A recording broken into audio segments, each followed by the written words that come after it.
Welcome to my channel, where we bring timeless wisdom to modern life. Today, we begin an enlightening journey into one of the greatest spiritual texts ever written, the Bhagavad Gita. Chapter 1, known as Arjuna Vishada Yoga, marks the beginning of this epic discourse. It sets the stage on the battlefield of Kurukshetra, where Arjuna, a mighty warrior, finds himself overwhelmed with doubt and moral conflict.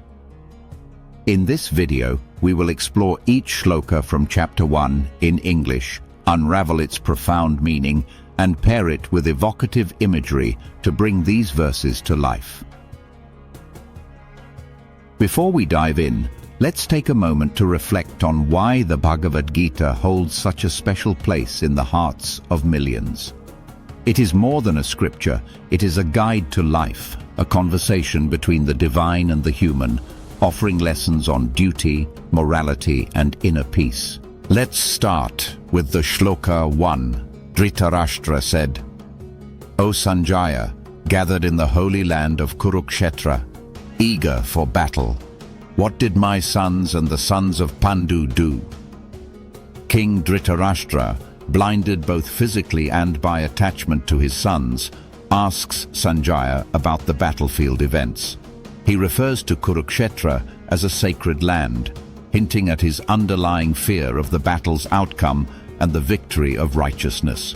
In shloka 2, Sanjaya said, "O King, Dhritarashtra, after observing the battle formation of the Pandavas, King Duryodhana approached his teacher, Dronacharya, and spoke these words." Sanjaya narrates how Duryodhana, upon seeing the well-organized Pandava army, feels the need to consult his teacher, Dronacharya. This indicates Duryodhana's awareness of the enemy's strength and his desire to strategize before the battle begins. Shloka 3. Duryodhana said, "O revered teacher, Dronacharya, behold this mighty army of the sons of Pandu, arranged in battle formation by your wise disciple, the son of Drupada."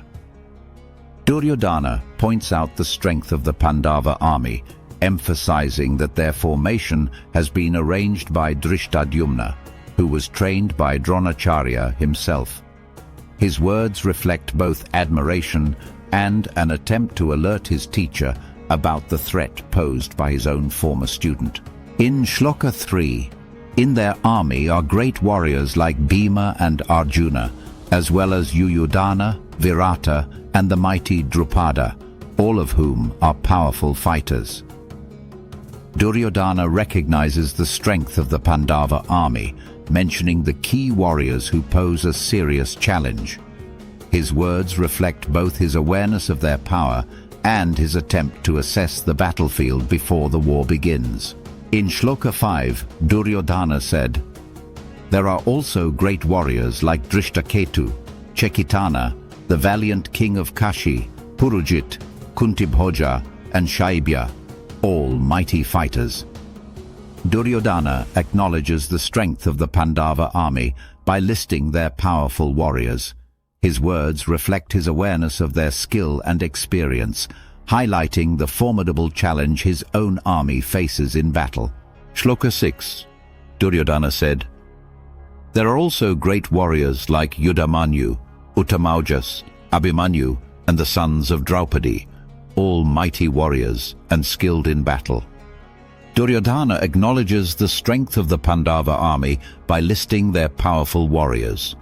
His words reflect his recognition of their formidable opponents, even as he tries to maintain confidence in his own forces. Shloka 7. Duryodhana said, "O best among Brahmanas, now let me introduce the distinguished warriors of our side who are specially qualified to lead my army." Duryodhana, addressing his teacher, Dronacharya, lists the key warriors fighting for the Kauravas. His words reflect both confidence in his army's strength and an attempt to gain reassurance from his commander. In shloka 8, Duryodhana said, "There are also great warriors like Pavan, Kritavarma, Ashwathama, Vikarna, and the mighty son of Somadatta, all skilled in battle. Duryodhana names some of the most powerful warriors in his army, emphasizing their strength and experience. His words aim to instill confidence in his troops and highlight the formidable forces supporting him in the battle. In Shloka 9, Duryodhana said, "Many other heroes are also present, ready to sacrifice their lives for me. They are all skilled warriors, armed with various weapons and well experienced in battle." Duryodhana tries to boost the morale of his army by emphasizing the presence of mighty warriors fighting for him. His words reflect confidence, yet they also reveal his attempt to reassure himself of his army's strength against the Pandavas. In Shloka 10, Duryodhana said, "Our army, led by Bhishma, is vast and unlimited, while the army of the Pandavas, protected by Bhima, is limited and small." Duryodhana boasts about the strength of his army, believing it to be superior under Bhishma's leadership. However, his comparison with the Pandavas reflects his underlying concern, as he acknowledges Bhima's formidable presence on the battlefield. Shloka 11, Duryodhana said, "Therefore, all of you stationed in your respective positions, protect Bhishma carefully from every side." Duryodhana instructs his warriors to ensure Bhishma's safety, recognizing him as the strongest pillar of the Kaurava army. His words reflect his dependence on Bhishma's leadership and his concern for the battle's outcome. In Shloka 12, Sanjaya said, "Hearing Duryodhana's words, Bhishma, the mighty grandsire of the Kuru dynasty, blew his conch shell loudly, filling the sky with a thunderous sound." Bhishma, the great warrior and leader of the Kaurava army, responded to Duryodhana's concerns by blowing his conch shell. This powerful sound was meant to boost the morale of the Kauravas and signal their readiness for battle. Shloka 13. Sanjaya said, "Then, suddenly, conches, drums, cymbals, trumpets and horns were all blown together, producing a tumultuous sound. The Kaurava army, led by Duryodhana, signaled the start of battle with a deafening roar of war instruments. This overwhelming sound represented their aggression and readiness for war, creating an intense atmosphere on the battlefield. Shloka 14. Sanjaya said, "Then, seated in their grand chariot, drawn by white horses, Krishna and Arjuna blew their divine conches, filling the battlefield with their mighty sound. Krishna and Arjuna, riding together in their glorious chariot, sounded their conch shells, signaling their readiness for battle. Their powerful conch sound symbolized courage, righteousness, and the beginning of the Great War."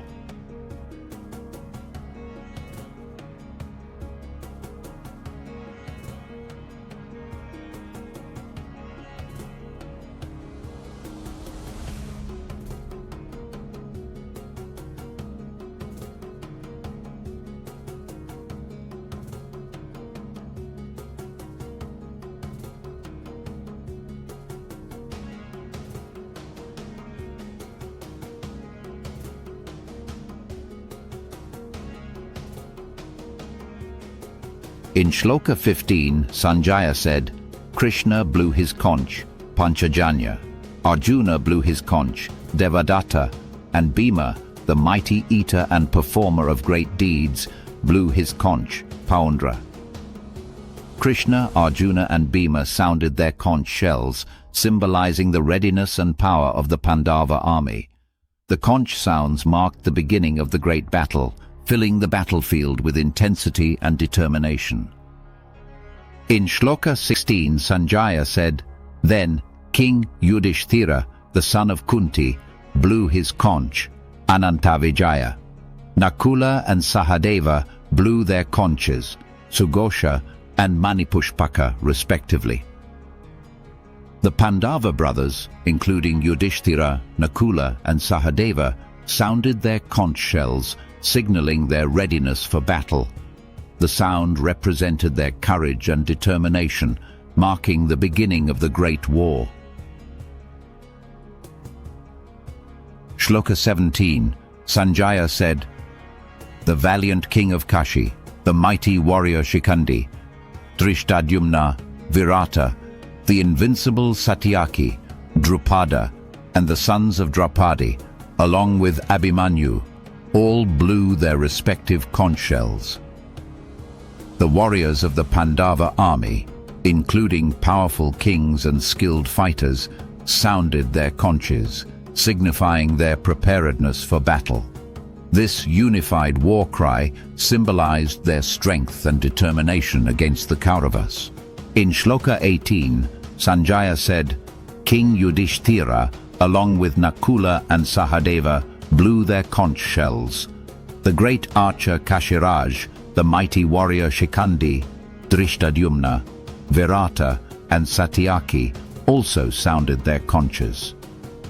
The warriors of the Pandava army, including Yudhishthira and other great fighters, blew their conch shells, symbolizing their readiness for battle. This collective sound showcased their unity and determination, intensifying the war atmosphere."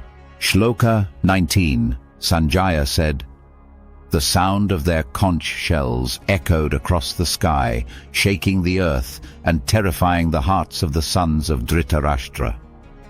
The powerful war cries and conch sounds from the Pandava army fill the battlefield, creating an atmosphere of immense energy.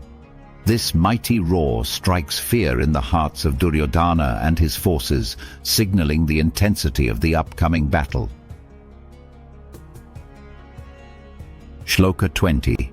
Sanjaya said, "At that moment, Arjuna, the son of Pandu, holding his bow, saw the armies arrayed for battle. As the conch shells of the Kauravas roared, he lifted his bow and prepared to speak to Krishna. As the war is about to begin, Arjuna, ready with his bow, observes both armies. The sounds of war heighten his emotions, and he turns to Krishna, seeking guidance, marking the beginning of his inner conflict. In Shloka 21, Arjuna said, "O Krishna, please place my chariot between the two armies so that I may see those gathered here ready to fight." Arjuna requests Krishna to position his chariot in the center of the battlefield. He wants to assess the warriors on both sides, setting the stage for his inner turmoil and moral dilemma about the war. In Shloka 22, Arjuna said, "O Krishna, please place my chariot between the two armies so that I may see those who stand here ready for battle." Arjuna requests Krishna to position his chariot in the middle of the battlefield. He wants to observe both sides before the war begins, unaware that this will soon lead to his deep moral and emotional crisis. In Shloka 23, Arjuna said, "I wish to see those who have gathered here to fight, eager to please the evil-minded son of Dhritarashtra." Arjuna wants to observe the warriors who have assembled to support Duryodhana in battle. He seeks to understand who he must fight against as he prepares to face the moral dilemma of battling his own relatives and loved ones.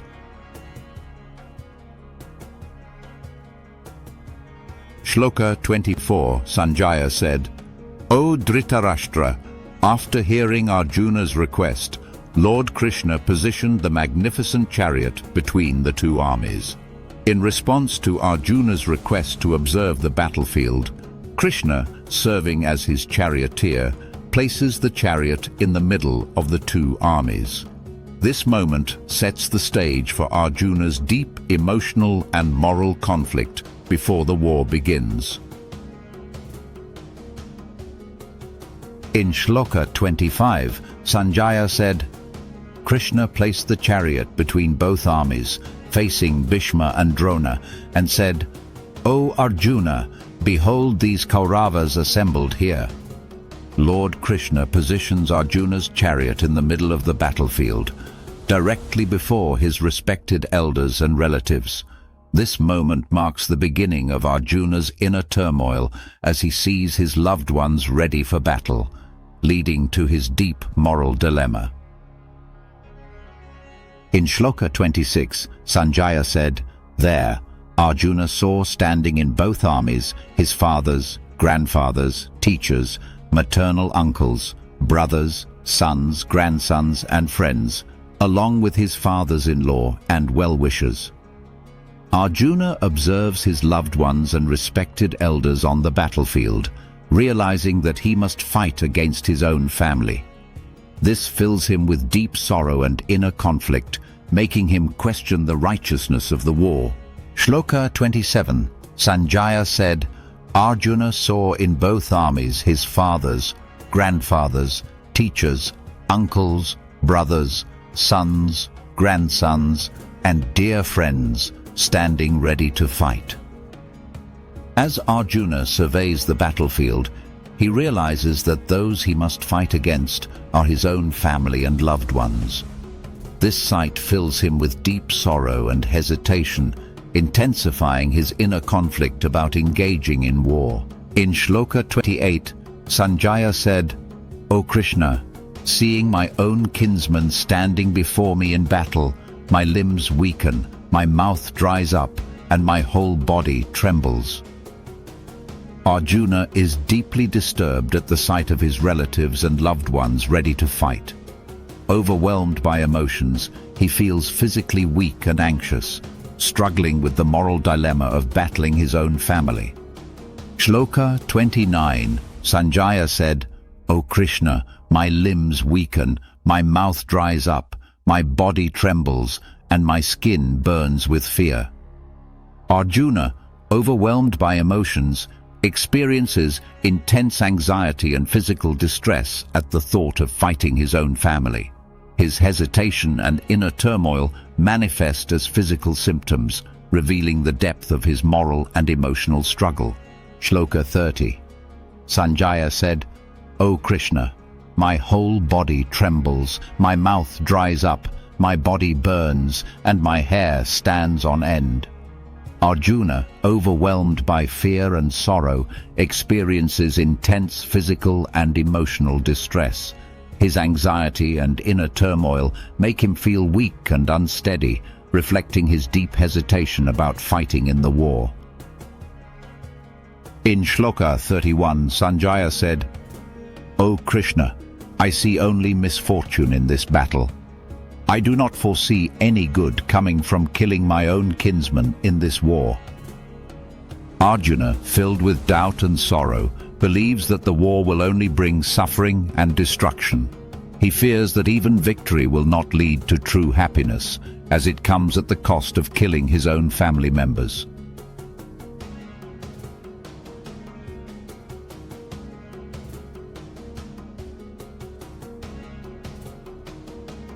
Shloka 32, Sanjaya said, "O Krishna, I do not desire victory, a kingdom, or even the comforts of life. What is the use of such things when those for whom we seek them, our loved ones, are about to die in battle?"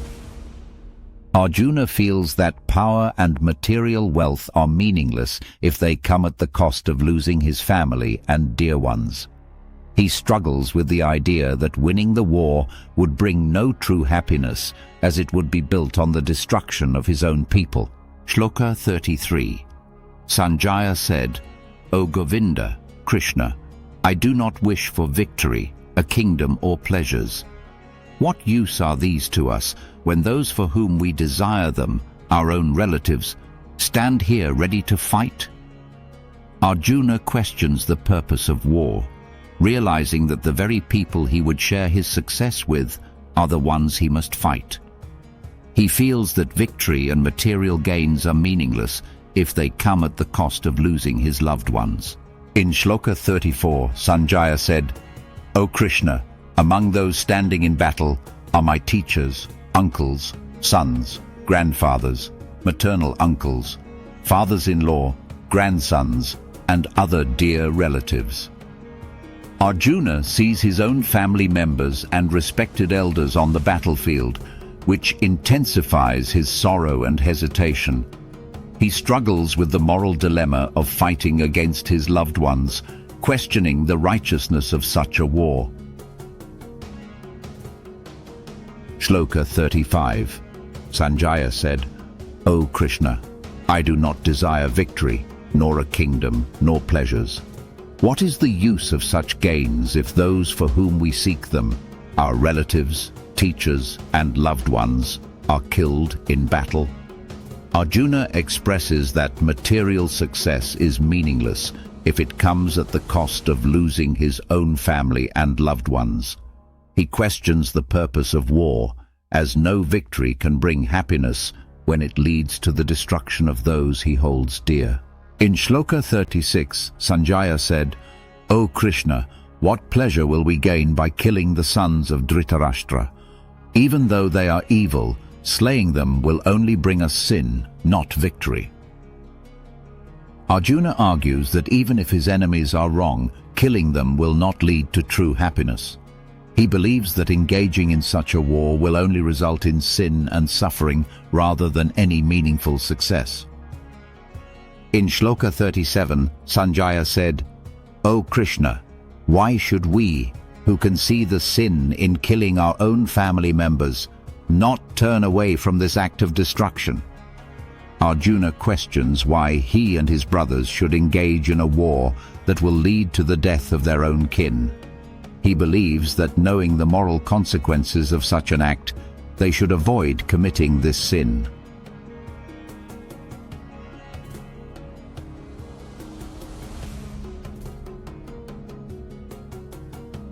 Shloka 38. Sanjaya said, "O Krishna, though these men, blinded by greed, fail to see the sin in destroying their own family, why should we, who understand its consequences, not turn away from this sinful act?" Arjuna argues that even if his enemies are driven by greed and ignorance, he and his kin should not engage in such a sinful act. He believes that knowingly participating in the destruction of family and Dharma righteousness is unjustifiable. Shloka 39, Sanjaya said, "O Krishna, those whose minds are overpowered by greed fail to see the destruction of their own families and the loss of Dharma, righteousness." Arjuna laments that blinded by greed, people do not realize the devastating consequences of war. He believes that their desire for power and wealth is leading them to disregard the destruction of family values and societal ethics. In Shloka 40, Sanjaya said, "When a family is destroyed, its eternal traditions perish. With the loss of righteousness, lawlessness prevails, and the entire lineage becomes corrupt." Arjuna fears that war will lead to the destruction of family values and Dharma. He believes that once morality is lost, chaos and moral decay will spread, affecting future generations and destabilizing society. Shloka 41. Sanjaya said, "When the family is destroyed, its ancient traditions perish. With the loss of Dharma, righteousness, impurity overtakes the women of the family, leading to social and moral corruption." Arjuna fears that war will disrupt family traditions, leading to a loss of values and ethical decline. He believes that without righteousness, society will fall into disorder, causing widespread suffering for future generations. Shloka 42. Sanjaya said, "Due to the destruction of the family, the eternal traditions and Dharma perish. When righteousness is lost, unrighteousness prevails, leading to the downfall of society." Arjuna expresses his fear that war will break the moral and spiritual foundation of families. The loss of Dharma will lead to social and cultural degradation, causing long-term harm to future generations. In Shloka 43, Sanjaya said, "The destruction of the family leads to the loss of age-old traditions, And when Dharma, righteousness, is lost, the entire lineage falls into unrighteousness. Arjuna fears that killing his kinsman will destroy family values and traditions, leading to moral and societal decay. He believes that without righteousness, future generations will suffer, adding to his hesitation about the war. Shloka 44. Sanjaya said, "Due to greed for the pleasures of a kingdom, we are ready to commit a great sin by killing our own relatives. How can we be happy after destroying our own people?" Arjuna, deeply distressed, questions the morality of the battle, realizing that in pursuit of power, they are about to commit a grave sin. He wonders how any happiness can come from the destruction of his own family, reinforcing his hesitation to fight.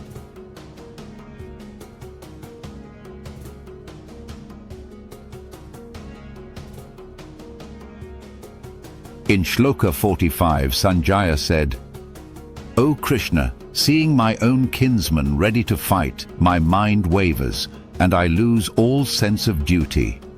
I do not wish for victory, kingdom, or pleasures obtained through the slaughter of my relatives."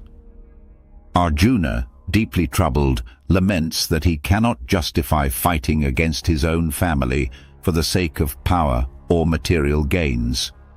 His heart is filled with sorrow, and he feels torn between his duty as a warrior and his love for his kin, highlighting his intense emotional conflict. In Shloka 46, Sanjaya said, "O Krishna, it would be better for me if the sons of Dhritarashtra, armed with weapons, were to kill me unresisting and unarmed on the battlefield." Arjuna, in deep despair, believes it would be better to be killed unarmed by his enemies than to fight against his own kin. This reflects his intense moral dilemma and reluctance to engage in battle, paving the way for Krishna's divine guidance.